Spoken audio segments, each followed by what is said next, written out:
안녕하세요. 저는 제주도에서 베이커리 카페를 운영하고 있는 30대 중반 여성입니다.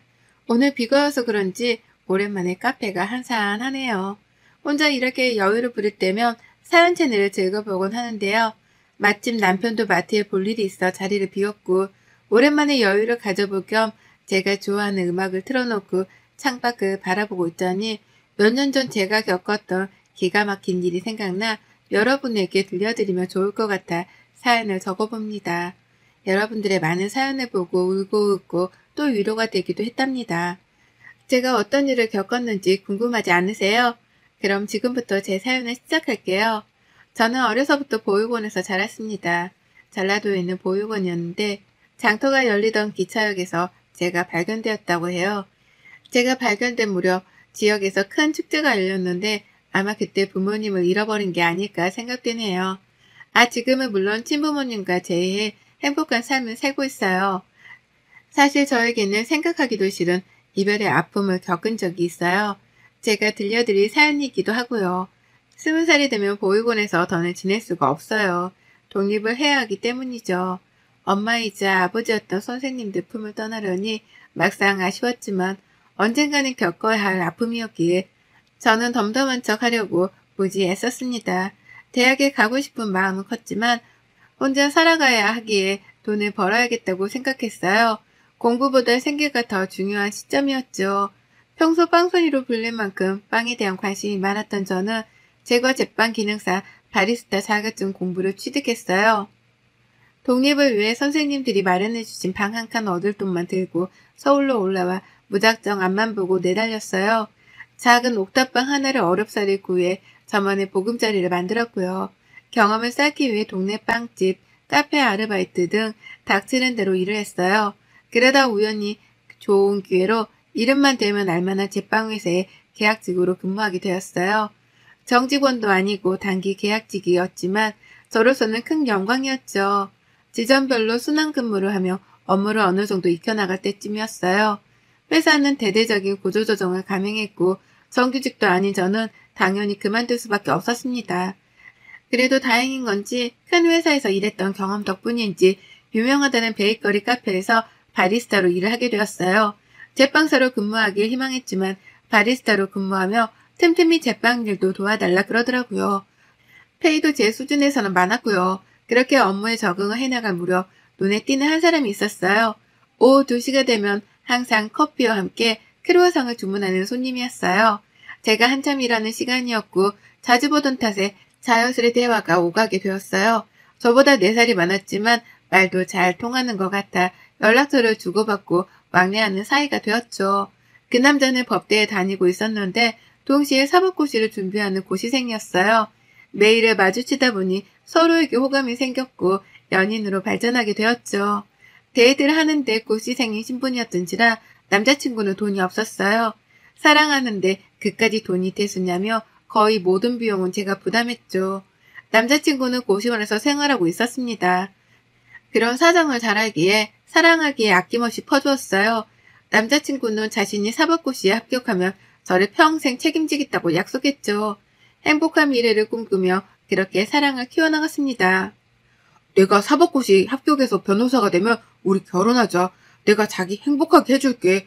남자가 돼서 자기 여자 하나 못 지키면 그게 말이 되나? 내가 꼭 열심히 공부해서 좋은 결과로 보답할게. 기대해줘. 아쉽게도 첫 시험에서는 남자친구가 낙방을 하고 말았어요.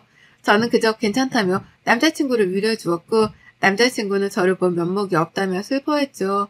그렇게 자그마치 6년이라는 시간을 뒷바라지 해주었습니다. 당시에는 행복한 미래에 대한 확고함이 있었기에 그거 하나만을 보고 남자친구를 뒷바라지 했죠.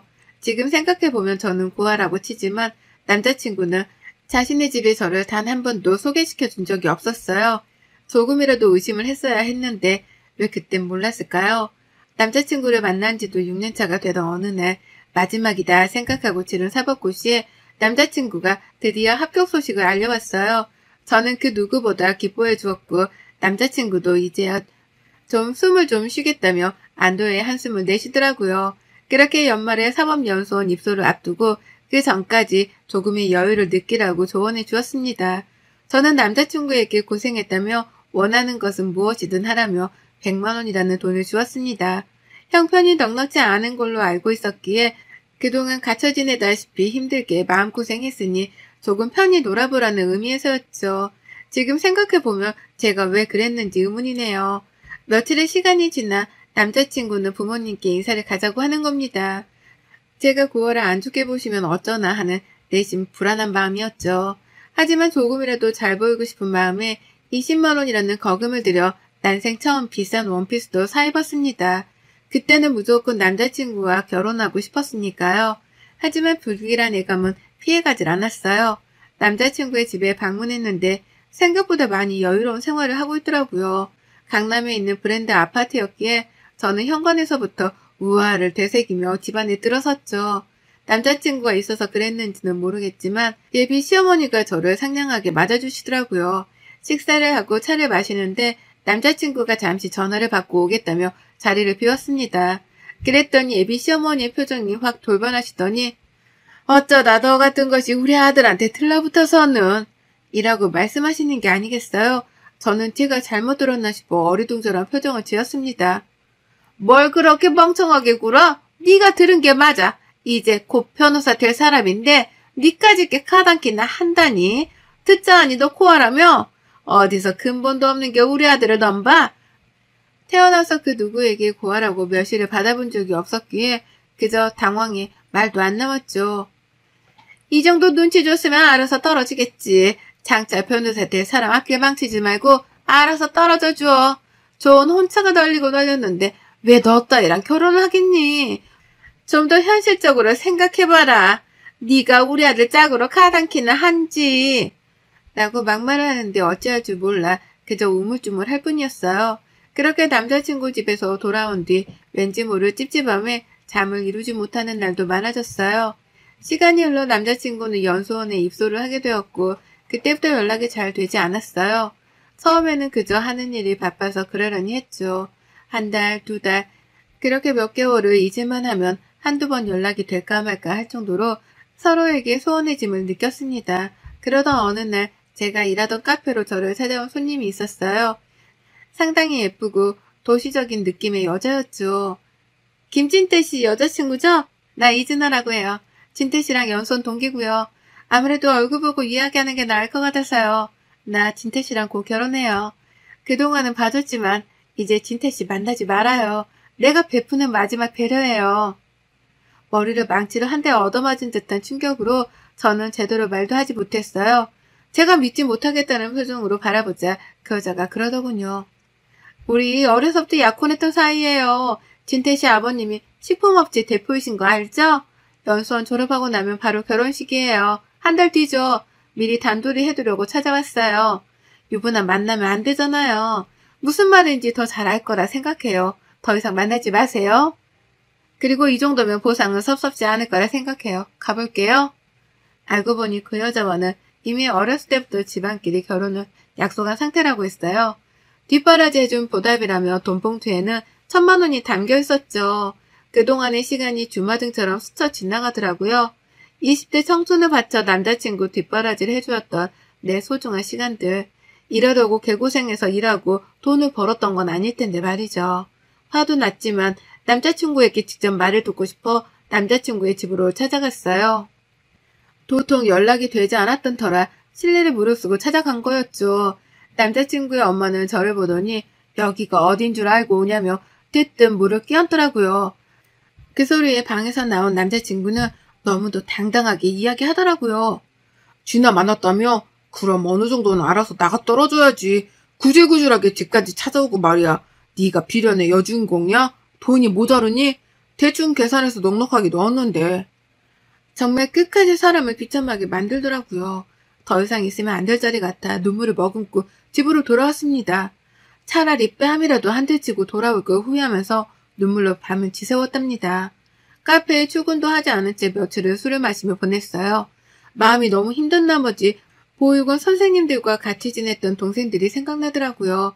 그동안 바빠서 연락도 제대로 못 드렸고 마음도 추스릴 겸 겸사겸사 시골로 내려갔습니다. 몇 년 만에 방문한 보육원은 정말 변한 게 하나도 없었어요. 선생님들도 그대로였고 어리기만 했던 동생들은 키가 훌쩍 자라 있었죠.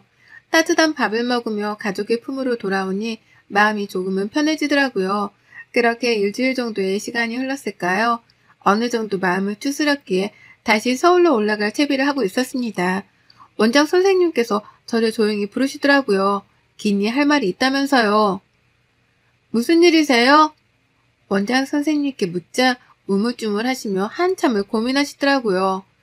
지훈아, 지금부터 원장 선생님이 하는 말 잘 들어. 사실 네 친아버지로 추정되는 분이 찾아오셨다. 정말 어렵게 찾았다면서 아이를 볼 수 있냐고 사정을 하는데 내가 함부로 할 수 있는 부분이 아닌 것 같아서 네 의견을 먼저 물어보겠다고 했어. 정말 뜬금없었죠. 한 번도 생각해 본 적 없던 친부모였거든요. 그만큼 선생님들의 무한한 애정이 있었기에 가족을 그리워하거나 찾고 싶다는 생각을 딱히 하진 않았습니다. 원장 선생님은 주소가 적힌 쪽지를 주시며 마음 정리가 되거든 찾아가 보라고 하셨어요. 저는 알겠다고 대답하고 서울로 올라왔고 카페 사장님과 친해진 덕에 저의 무단 결근은 휴가 처리가 되어 다시 열심히 일을 한다는 약속을 드리고 정상적인 근무를 하게 되었습니다. 그렇게 일을 하며 한참을 고민한 끝에 쪽지에 적힌 주소를 찾아가 보자 결심했죠. 주소지는 일하던 카페와 그리 멀지 않은 곳이었어요. 부자 동네라고 소문이 난 곳이었고 어렵지 않게 해당 주소지를 찾아갈 수 있었어요. 드라마에서는 볼 법한 커다란 저택이 제 앞에 있었죠. 긴장된 마음으로 초인종을 눌렀습니다. 안녕하세요. 박지영이라고 합니다. 보육원 선생님께서 주소 전달받고 찾아왔어요. 찾아가면 아실 거라면서요. 그렇게 집사로 보이는 분의 안내를 받으며 집 안으로 들어서는데 정말 으리으리하더군요. 정말 드라마에서 볼 법한 회장님 집 그 자체였어요. 거실로 들어서자 소파에는 중년 부부가 앉아있어 인사를 나누고 자리에 앉기도 전에 맞은편에 앉아있던 중년 여성이 눈물을 흘리기 시작했습니다. 연지야, 우리 연지가 왔구나 하며 제 옆으로 오더니 제 손을 어루만지는 게 아니겠어요? 그러면서 사진 몇 장을 보여주시는데 어렸을 적 제 모습이었어요. 혹시 몰라 저도 항상 지니고 있던 사진이 있었는데 똑같은 옷을 입은 사진이었죠.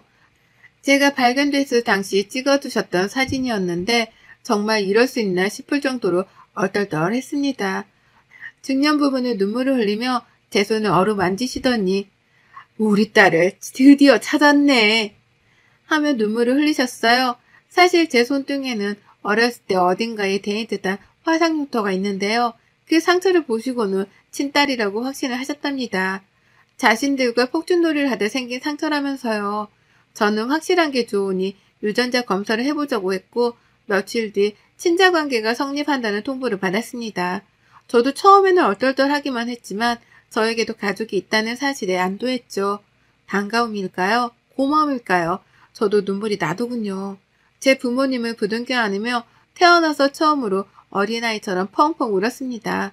부모님은 지금이라도 그동안 못해준 것들을 다 해주시겠다고 하셨어요. 아버지는 이름만 대면 알만한 기업의 대표셨거든요.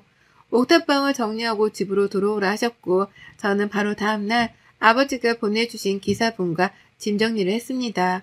언제든 딸을 찾을 거라는 생각을 하셨고 그래서 방도 항상 꾸며두고 계셨다고 해요. 그동안 예쁜 옷 못 사입힌 거, 맛있는 거 못 사줬던 게 한이라며 매일같이 저를 데리고 다니시며 이것저것 사주시기 바쁘셨죠. 저는 부담스러웠지만 내심 기쁘기도 했어요. 처음 느껴보는 부모님의 따뜻함이 어찌나 좋던지요. 그러다 우연히 엄마와 백화점에서 쇼핑을 하는데 아플싸 남자친구와 그 엄마를 마주치게 됐습니다. 다행히 저만 발견한 상태였고 그냥 지나가길 바랬죠. 그 여자는 저희 엄마를 보더니 냉큼 달려와서는 아는 척을 하더라고요. 사모님, 여긴 어쩐 일이세요? 쇼핑 나오셨어요? 옆에 있는 이 여자분은 아니 너는? 우리 연지를 아세요? 내가 말했죠? 예전에 잃어버렸다던 우리 딸 얼마 전에 재회했답니다. 그래서 이렇게 좋은 시간을 보내고 있지요. 이 여사님은 그동안 잘 지내셨죠? 아, 네. 저야 잘 지냈죠. 아들 결혼 준비로 바쁘답니다. 어떻게 이런 일이. 남자친구의 엄마는 변해버린 저의 모습을 보고 놀란 눈치였어요. 그렇게 며칠의 시간이 지났을까요? 남자친구에게 연락이 오는 겁니다. 서로 연락할 일이 없겠거니 했는데 벌써부터 속이 훤히 들여다 보이더라고요. 저에게 잘 지냈냐며 안부를 물으며 결혼하기로 했던 여자와 파혼을 했다고 하더라고요. 그래서 저보고 어쩌라는 거냐 따져 물으니 자신이 잘못했다며 다시 잘 해보자는 이야기를 했습니다. 정말 뻔뻔하지 않나요? 저는 기가 찼지만 나름의 복수를 해주기 위해 남자친구, 아니 그 남자를 이용하기로 했어요. 집 근처 카페에서 만나기로 해서 잔뜩 힘을 주고는 그 남자를 만나러 갔죠. 아버지가 저에게 경호원을 하나 붙여주셨는데 나이도 동갑이라 친구처럼 서스럼 없이 지냈습니다. 모종의 계약을 했죠.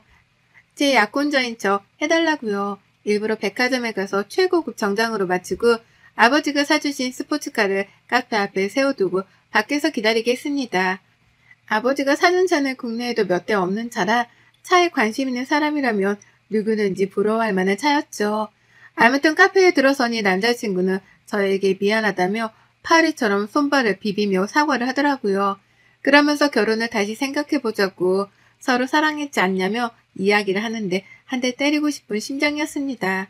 맞장구를 쳐주는 척하며 저에게 줄 선물이랍시고 400만원짜리 반지도 챙겨왔더라고요. 저는 고맙게 받겠다며 선물을 챙겨들고는 자리를 옮기자며 자연스레 밖으로 유도했어요. 사실 복수라고 할 것까지는 없었지만 제가 그만큼 잘 살고 있고 니까짓게 날 넘볼 수 없다는 걸 알려주고 싶었어요. 제가 받은 만큼 되돌려주고 싶었던 거죠. 아니나 다를까 남자친구는 차를 보더니 우아거리며 주변을 서성이더니 감탄을 금치 못하더군요. 제가 기다리고 있던 경호원에게 신호를 하자 저를 데리러 연인인 척 연기를 했어요.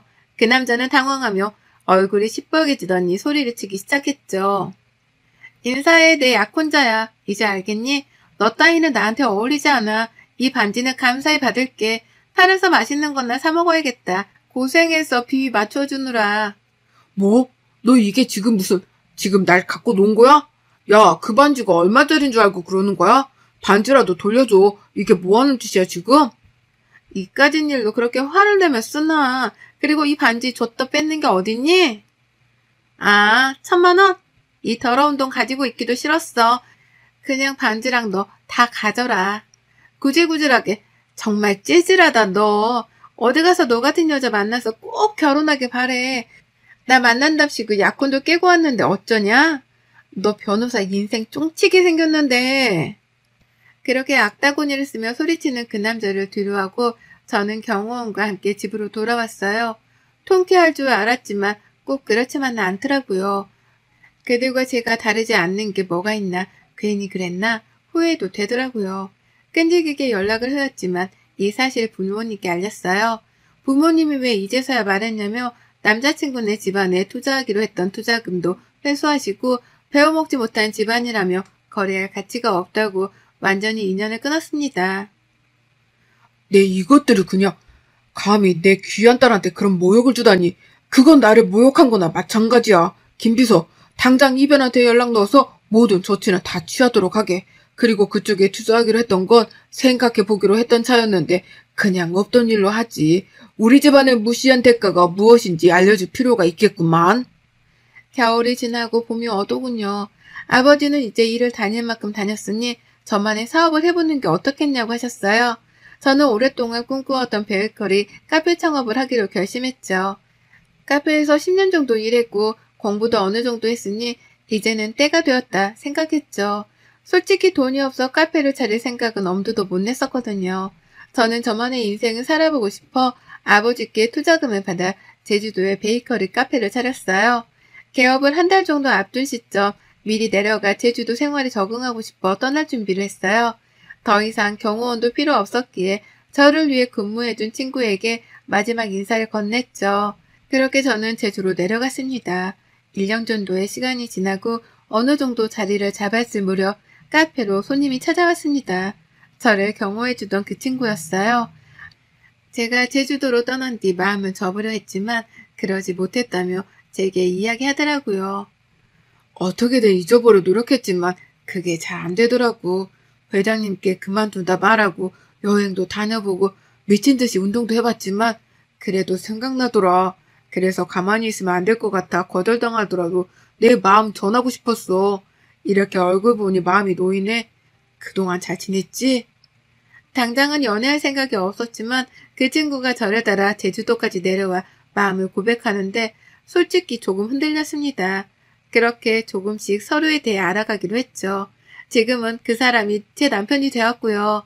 제가 창업한 카페는 SNS로 소문이 나 항상 사람들로 붐비기 시작했고 유명해졌어요. 남편과 함께 지금까지 잘 꾸려오고 있고요. 지난 과거는 다 잊고 행복하게 지내온 만큼 앞으로는 더욱더 행복할 예정이랍니다.